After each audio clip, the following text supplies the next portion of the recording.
Anna once leapt off a cliff without hesitation to save Benjamin after he fell. But when Benjamin woke up, there was not a trace of gratitude. Instead, he was cold and distant. He even said that even if she died for him 1,000 times, he would never feel anything for her. Every word was heard clearly by Anna, who was standing outside the door. She did not argue. She did not cry. She simply turned and walked away. For a brief moment, Benjamin felt a flicker of unease, but his pride quickly suppressed it. He was convinced that this woman loved him without limits, and no matter how badly he treated her, she would always come back. What he did not know was that Anna had never loved him. The only reason she stayed by his side for 5 years was to fulfill someone else's final wish. That person was his late twin brother, Liam. 5 years ago, Liam died in a car accident while protecting her. With his last breath, he asked Anna to take care of his cold and emotionally distant younger brother for 5 years. She agreed. She knew it was not just a promise, but also Liam's way of giving her a reason to keep living. Now that the 5 years were almost over, she had already made her decision. Once everything was done, she would go be with the one who truly loved her. Benjamin knew nothing about any of this. To him, Anna was just a secretary who obeyed his every command, and that only made him grow tired of her. At the same time, he was obsessed with another woman named Grace. To prove his love, he accepted a series of dangerous challenges she set for him, each one more extreme than the last. This time, it was a deadly race. His friends urged him to value Anna, but he dismissed them. In his eyes, a woman who gave everything first was never worth cherishing. Just as he was about to get into the car, Anna suddenly stopped him. To everyone's shock, she took the driver's seat and entered the race in his place, a race that almost guaranteed death. The engine roared to life. Her expression was calm, without a trace of hesitation. She did it only to fulfill part of her promise. At the most dangerous turn, she did not slow down. In front of a stunned crowd, she pushed the car to its limits and crossed the finish line. By the time the car stopped, she was gravely injured and unconscious, murmuring another man's name.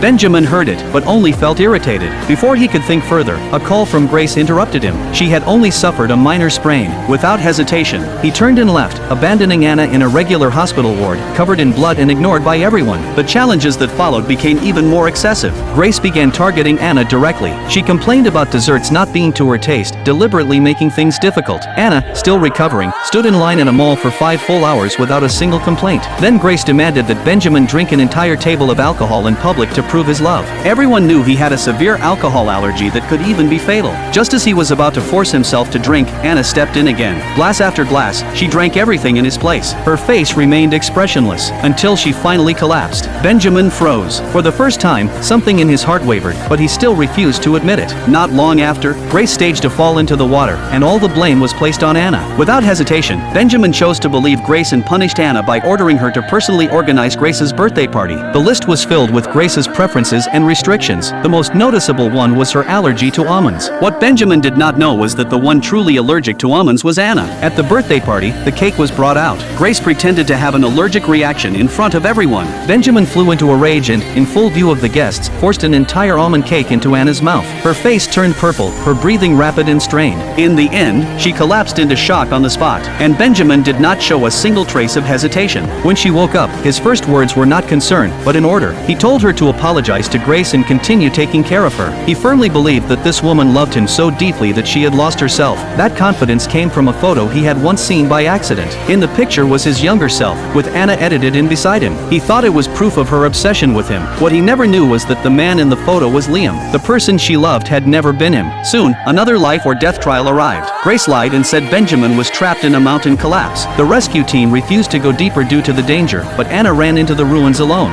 Bleeding and in severe pain, she carried the unconscious Benjamin out step by step. She was on the brink of death herself. Outside the hospital, she heard the words that completely shattered her. Benjamin said coldly that even if she died for him 1,000 times, he would never love her, because she loved without dignity. At that moment, the last piece of hope in Anna's heart collapsed. Grace's final test was to auction Anna off as if she were an object. At the auction, the price kept rising as she was passed along, and she nearly suffered a terrible fate. At the critical moment, Benjamin appeared and saved her. But in her shock, the name she called out instinctively was still not his. Benjamin froze, yet he chose to ignore it. He publicly announced his relationship with Grace and demanded that Anna attend the celebration. This time, Anna did not obey. She calmly said she was going to see the one who had truly loved her, someone who was no longer in this world. On the day of the event, she did not show up. Benjamin began to feel uneasy. When he returned to the company, everything had changed. There was no longer the familiar cup of coffee. No more careful, thoughtful arrangements. His assistant told him that Anna had submitted her resignation a month ago, and the person who approved it was him. That day, he had been on the phone with Grace, signing documents without paying attention. In the thick handover file were all his habits and preferences, carefully recorded. Only then did he realize that she had been preparing to leave his world for a long long time. At that moment, he overheard people talking. Someone had seen a woman who looked almost exactly like Anna jump off a bridge into the sea.